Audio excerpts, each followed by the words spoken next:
my phone for that ringtone, but you just don't know what to say. So I moved to Texas when I was 5. Grew up really in Texas.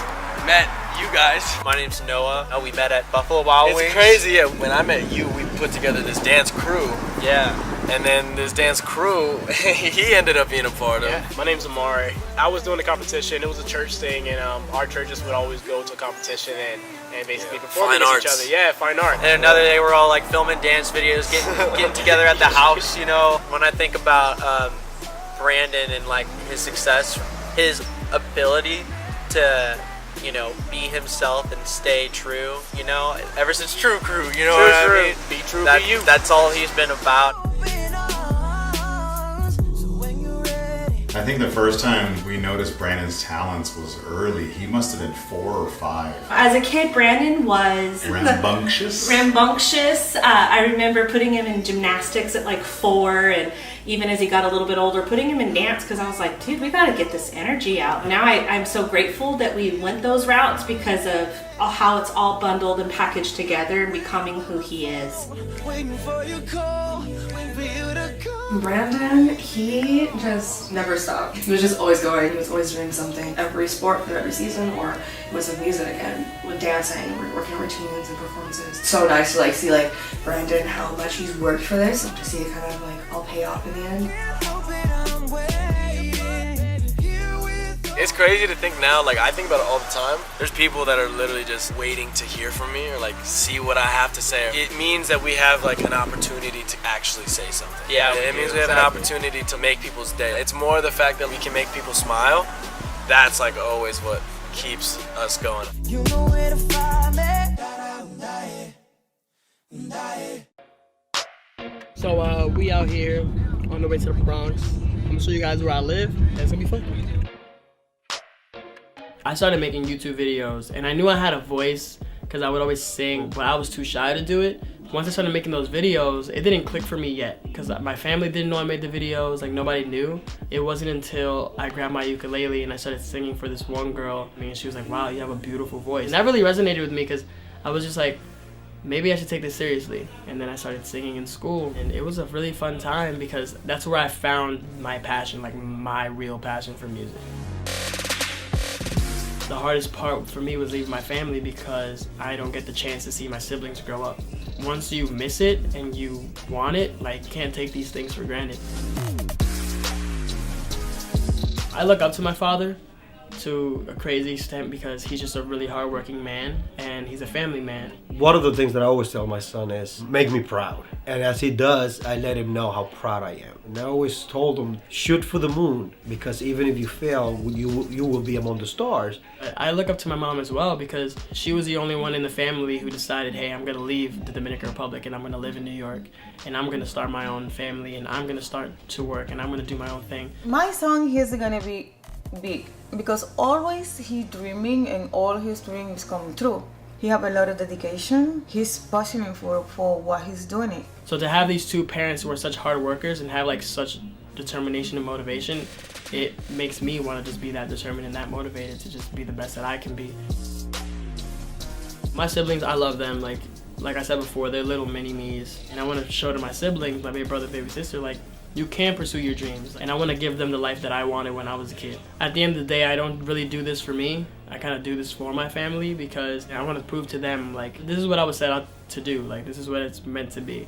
Once you thought like you done it all, do more. When you do what you want to do and you're finally doing everything you want to do it to the fullest.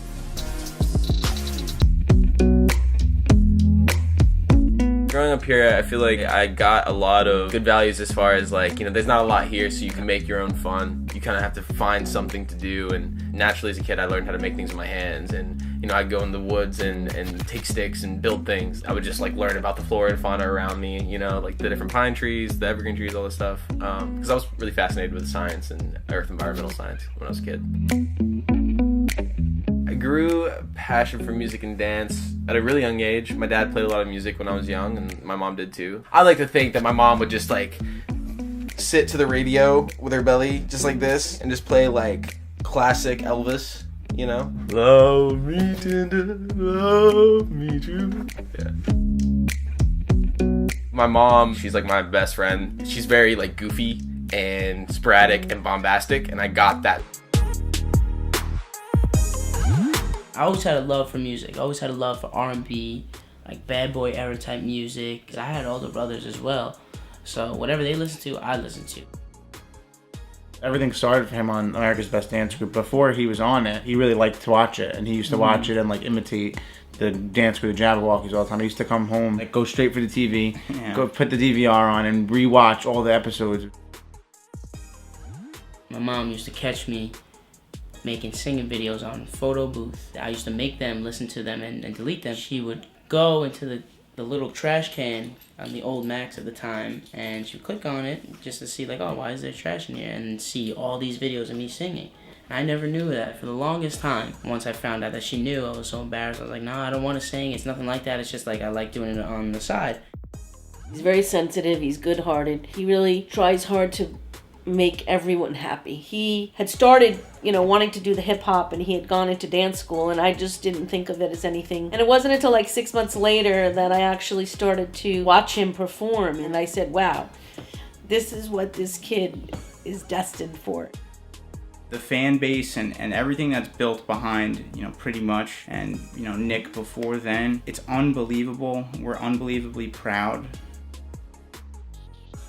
There was one time when I was sitting in my bed, and I was like, I don't want to do it no more. And I was crying. No, I don't want to. She was like, no, Nick, you got to do this. Don't quit because you don't think that you're good enough, or don't quit because you think that it'll take too much time away from you. Because if you live in fear, then you're never going to live up to your full potential.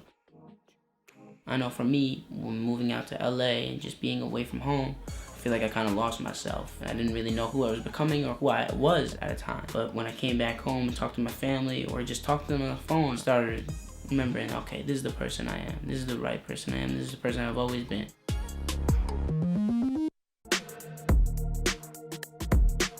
We're in Ottawa, Ontario, Canada. My city, my hometown. Growing up, it's like pretty chill here.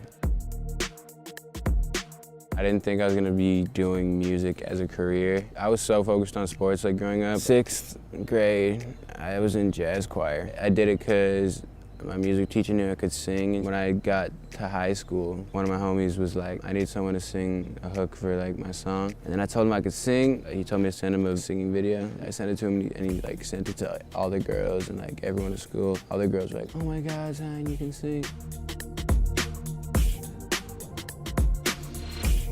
Family's important because they've been there since day one. They're like the ones who raised you, they're the ones who've been around the most. So my dad is West African, he's from Togo, and my mom is Canadian. We used to have a karaoke machine in our house, and often on the weekend, we all plug it in and start singing. One of the first songs I taught him to sing was Duran Duran's Hungry Like a Wolf, and he actually did so good. I was like, this kid can sing. My relationship with my brother and sister is really good. They love what I'm doing, and they love listening to my music and seeing my videos. We would always have karaoke parties at our house when we were younger. Whether we can sing or not is the question, but from when he was young, he could sing. Well, I'm 4 years younger, so I was always trying to get to his level because say we were playing sports, I was always trying to beat him. Didn't happen very often. We just kind of play together, compete together. After he started doing music, I really took an interest in the music. Always wanted to be like him. That's why I was always competing with him. I was always trying to keep up with him. I just thought he was really cool. Me and my friends drove out to Toronto to see him perform for the Khalid tour. I got emotional at first. I was like, no way, that's my brother, whatever, but just super proud. Him and I are probably, I would say, very similar. Definitely more emotional. He's super sensitive, so with that also comes a lot of kindness. I live in LA, and it's I don't see my family that much, but because I'm in a boy band, I live with 4 of my best friends now. So many people make music, so many people are trying to be artists. So if you're dope, do what you love and just what you think is dope, and you should be happy from there.